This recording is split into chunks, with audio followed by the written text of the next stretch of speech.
नमस्कार. आज मंगळवार दिनांक 20 जानेवारी. जाणून घेऊया आजच्या मुख्य 5 बातम्या. आपण ऐकत आहात मराठी अपडेट समूहाचे दररोज सकाळी 7:30 वाजता प्रसारित होणारे Marathi update morning news podcast. महानगरपालिका निवडणूक प्रचारात विरोधकांनी माझ्यावर खालच्या पातळीवर टीका केली. मात्र जनतेने त्यांना चोख प्रत्युत्तर देत त्यांचा सफाया केला. मात्र निवडणुकीचा जो निकाल आलाय त्याबद्दल मी समाधानी नाही. निदान 50 जागा मिळतील असा अंदाज होता, असे विधान माजी मुख्यमंत्री खासदार अशोक चव्हाण यांनी केले. शासकीय विश्रामगृह येथे काल आयोजित पत्रकार परिषदेत ते बोलत होते. नांदेड परिक्षेत्रातील अवैध व्यवसायांना पायबंद घालण्यासाठी पोलीस उपमहानिरीक्षक शहाजी उमाप यांनी आपल्या अधीनस्थ अधिकारी व अंमलदारांना एकत्रित करून पथक केले. सहाय्यक पोलीस निरीक्षक तलेदवार व 5 अंमलदारांचा समावेश असलेल्या सदर पथकाने काल पहाटेच्या सुमारास हिंगोली जिल्ह्यातील बाळापूर येथे कारवाई करत 3 4-चाकी वाहनांमधून 14,67,000 रुपयांच्या गुटख्यासह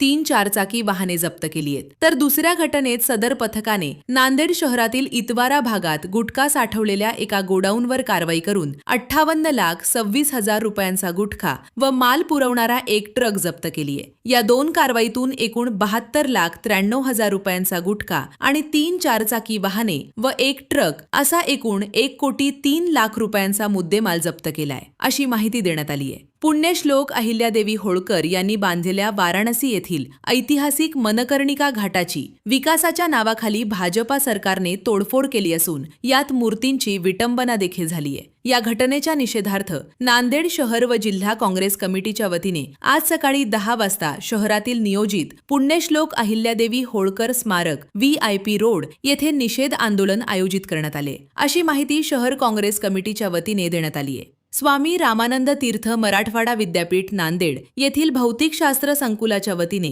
स्पेनमधील युनिव्हर्सिदाद ऑटोनोमा डी माद्रिद येथील वरिष्ठ प्राध्यापक डॉक्टर जुआन गार्सिया बेलिडो यांचे गुरुत्वाकर्षण तरंगाचे विज्ञान या विषयावर विशेष व्याख्यानाचे आयोजन आज मंगळवार रोजी दुपारी 4 वाजता करण्यात आले. या व्याख्यानाचा लाभ विद्यापीठातील विद्यार्थी, संशोधक, प्राध्यापक तसेच विज्ञानप्रेमी नागरिकांनी घ्यावा, असे आवाहन विद्यापीठाच्या वतीने करण्यात आले.